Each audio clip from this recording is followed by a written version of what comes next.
60 seconds. That's how long it took Representative Thomas Massie to completely destroy FBI Director Kash Patel's carefully constructed narrative about the Epstein files. 1 minute of reading from FBI documents that Patel thought would never be mentioned in a public hearing. Documents that name exactly who Jeffrey Epstein trafficked his victims to, not vague allegations from anonymous sources, not conspiracy theories circulating online. Official FBI FD 302 forms. The standardized witness interview reports that federal agents complete after every formal interview. The documents that victims filled out when they cooperated with the 2019 federal investigation in New York.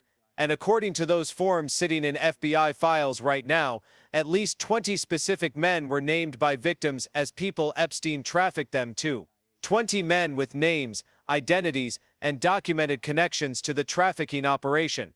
Massie read one name out loud on the congressional record: Jess Staley, former CEO of Barclays Bank, a man already forced to resign after UK regulators investigated his Epstein connections. A man whose name appears in FBI victim testimony. And the other 19 names. Massie couldn't say them without risking defamation lawsuits. But he could describe them by category: one royal prince, one Hollywood producer worth hundreds of millions, at least 6 billionaires, one magician, one high-profile government official currently or recently in power. What happened in that 60-second exchange exposed something Kash Patel desperately wanted to keep hidden. The FBI has the names. They have the victim testimony. They have official documentation of who participated in Epstein's trafficking network. And they've chosen to do absolutely nothing about it. The House Judiciary Committee. A routine oversight hearing with FBI Director Kash Patel. Standard questions about ongoing investigations, resource allocation, DOJ coordination. The kind of hearing that usually produces soundbites for cable news, but rarely reveals anything substantive. Thomas Massie had other plans. The Kentucky congressman sat with a stack of papers in front of him. Not talking points prepared by staffers. Not political messaging designed for viral clips. Actual documents, FBI records, victim testimony forms documenting exactly who Epstein trafficked women to. Massie is an MIT-trained engineer who built successful technology companies before entering Congress. He doesn't operate on emotion or political theater. He operates on data, evidence, and logical arguments systematically presented. When he asks a question, it's because he already knows the answer and wants to force it into the congressional record. And today he was going to force Kash Patel to either admit the FBI has names of Epstein's co-conspirators documented in official files, or lie under oath about what his own agency possesses. Director Patel, Massie began, his tone measured but carrying an edge that suggested something important was coming. I watched some of your Senate hearing yesterday. This was the setup, establishing that he'd been paying attention to Patel's testimony in a different venue, building toward a contradiction. Senator Kennedy asked you, "You've seen most of the files. Who, if anyone, did Epstein traffic these women to besides himself?" The question hung in the air for a moment. A simple, direct question that Kennedy had asked in the Senate. You replied, according to the transcript, "There is no credible information that he trafficked them to anyone else." There it was. Patel's sworn testimony to the Senate Judiciary Committee. On the record, under oath, Jeffrey Epstein trafficked victims only to himself. Nobody else was involved. No credible evidence suggests otherwise. Massie was about to prove that was a lie using the FBI's own documents. But first he needed to address Patel's standard excuse for why broader prosecutions haven't happened. You also said somewhere in the hearing and here today that the problem is that the case files are constrained by limited search warrants from 2006 to 2007. And that the non-prosecution agreement hamstrung future investigations. This was Patel's go-to deflection. The 2008 sweetheart deal that gave Epstein 13 months in county jail with work release also granted immunity to potential co-conspirators. That agreement, combined with narrowly written search warrants from the Florida investigation, created legal constraints on what prosecutors could pursue. It's a convenient excuse, blame the previous investigation's limitations. Suggest that current prosecutors want to do more but are legally prevented. Massie wasn't buying it for a second. Those constraints, he said, his voice sharpening, only apply to Southern District of Florida. Perfect. Precise. Devastating. The 2006 to 2007 investigation was in Florida. The non-prosecution agreement was negotiated by the Southern District of Florida U.S. Attorney's Office. Any legal constraints from that investigation apply only to that jurisdiction. They do not apply to Southern District of New York. And there's the kill shot. Because in 2019, Epstein was arrested and indicted in the Southern District of New York, a completely separate federal jurisdiction, with its own investigation, its own evidence, its own legal authority unconstrained by anything that happened in Florida over a decade earlier. The location of the 2019 sex trafficking indictment, Massie continued, which produced many things including a series of FD 302 documents, FD 302S, FBI Form 302, the official document agents use to record witness interviews. Every formal interview gets documented in an FD 302 summarizing what was said. These are official FBI records, not hearsay, not rumors, documented testimony given to federal investigators. According to victims who cooperated with the FBI in that investigation, Massie said, "These documents in FBI possession, your possession, detail at least 20 men, including Mr. Jess Staley, CEO of Barclays Bank who Jeffrey Epstein trafficked victims to. Jess Staley, CEO of one of the world's largest banks, named in FBI victim testimony as someone Epstein trafficked women to. Staley had already been forced to resign after UK regulators found he'd mischaracterized his Epstein relationship. Email exchanges he claimed were minimal turned out to be extensive. And now Massie was putting on record that victims named Staley in their FBI interviews. Victims including minors, Massie added, such as Virginia Roberts Giuffre. May she rest in peace. Virginia Roberts Giuffre, Epstein's most prominent victim, publicly accused Prince Andrew, fought for years to expose Epstein's co-conspirators, gave extensive FBI testimony about who she was trafficked to. She died in 2023. Her testimony remains documented in FBI FD 302S. That list also includes at least 19 other individuals. Massie continued, and then he began reading the categories, each one more damning than the last, each one revealing how deep Epstein's network penetrated into centers of power and wealth. One Hollywood producer worth a few $100 million, wealthy, powerful within entertainment, named in FBI victim testimony. No investigation launched. One royal prince, Prince Andrew. Virginia Giuffre's most famous accusation, the disastrous BBC interview claiming he couldn't sweat, settled her lawsuit for millions rather than face trial. Never faced criminal charges despite multiple women naming him. His name appears in FBI FD 302 victim interviews. One high-profile individual in the music industry, someone famous and powerful in music, named by Epstein's victims to the FBI. One very prominent banker, separate from Staley, another banker at the highest levels of finance. One high-profile government official, someone currently serving or recently retired, not a minor bureaucrat. Someone important enough to be high profile. That person appears in FBI victim testimony. One high-profile former politician, someone whose political career was significant, participated in Epstein's network according to victims who testified to federal investigators. One owner of a car company in Italy. Specific enough the FBI knows who. Wealthy enough to own automobile manufacturing. One rock star. Famous enough the descriptor alone is sufficient. Named by victims in FBI interviews. One magician, not just an entertainer, a magician, famous enough victims could identify him. His name sits in FBI files. At least 6 billionaires.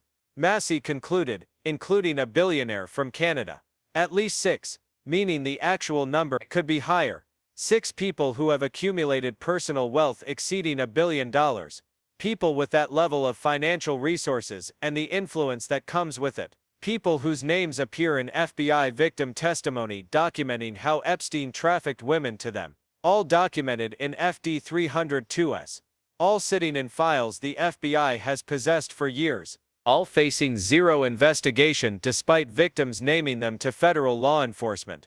We know these people exist in the FBI files, Massie said, his voice carrying absolute certainty. The files that you control. He looked directly at Patel. I don't know exactly who they are, but the FBI does. This was crucial. Massie was being careful not to name individuals beyond Staley. Doing so without absolute proof would open him to defamation lawsuits. But by describing them categorically based on what's documented in FBI files, he was making clear these aren't vague allegations.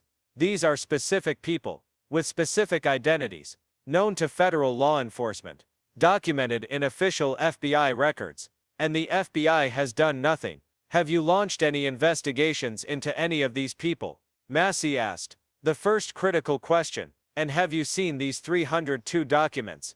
The second critical question. Two simple direct questions.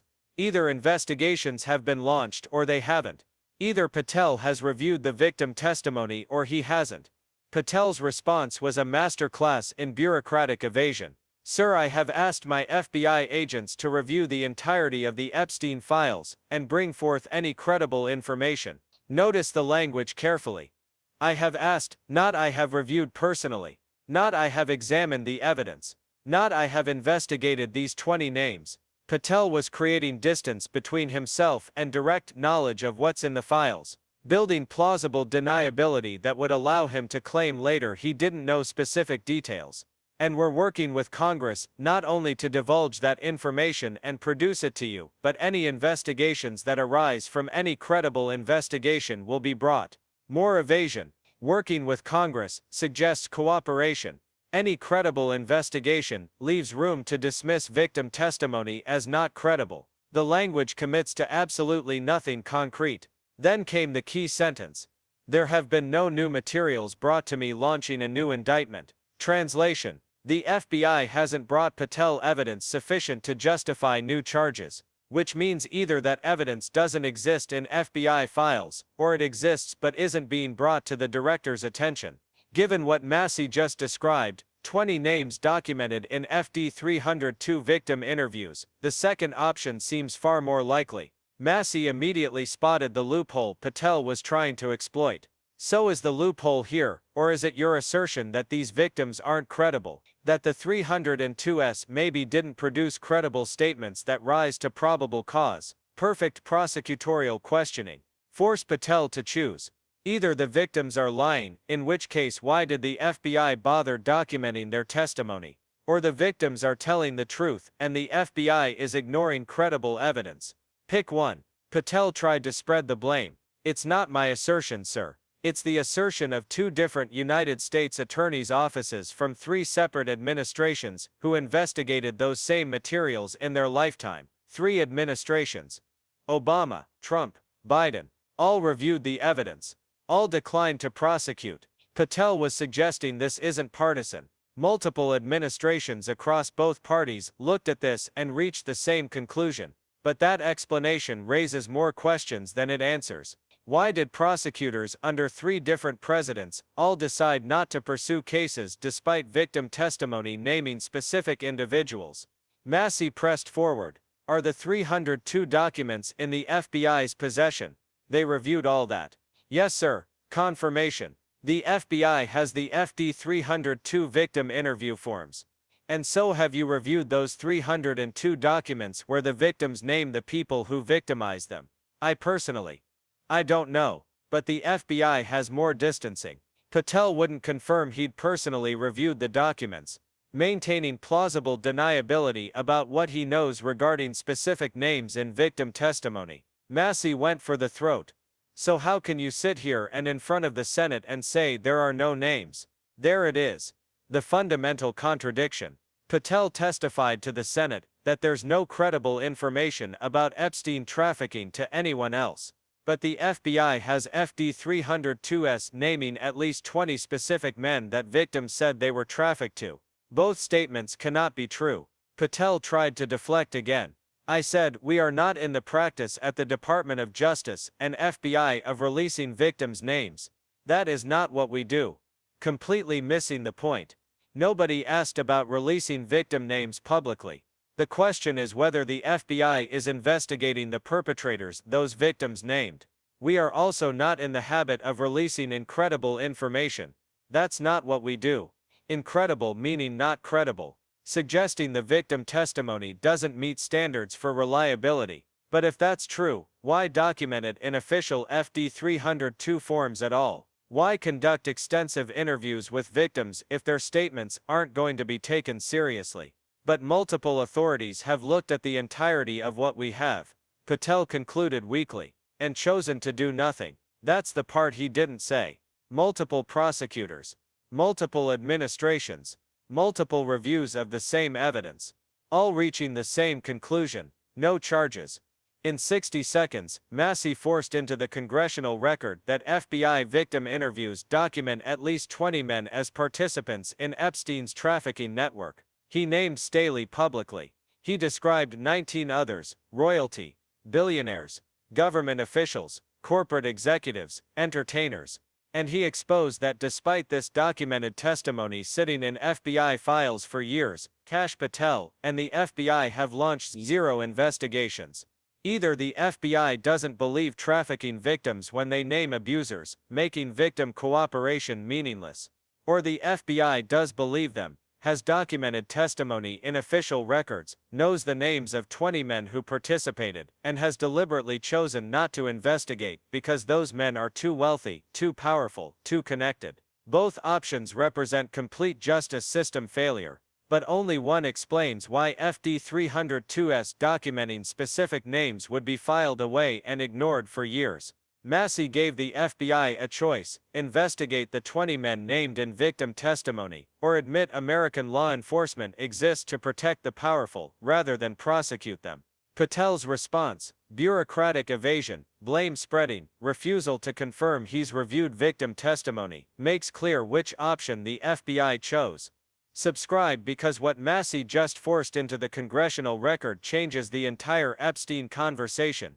It's no longer about what might be in classified files, it's about what is documented in FBI FD 302's that nobody is acting on. Share this everywhere because Americans deserve to know their FBI has 20 names, has victim testimony, has official documentation, and has chosen to do nothing. Thanks for watching.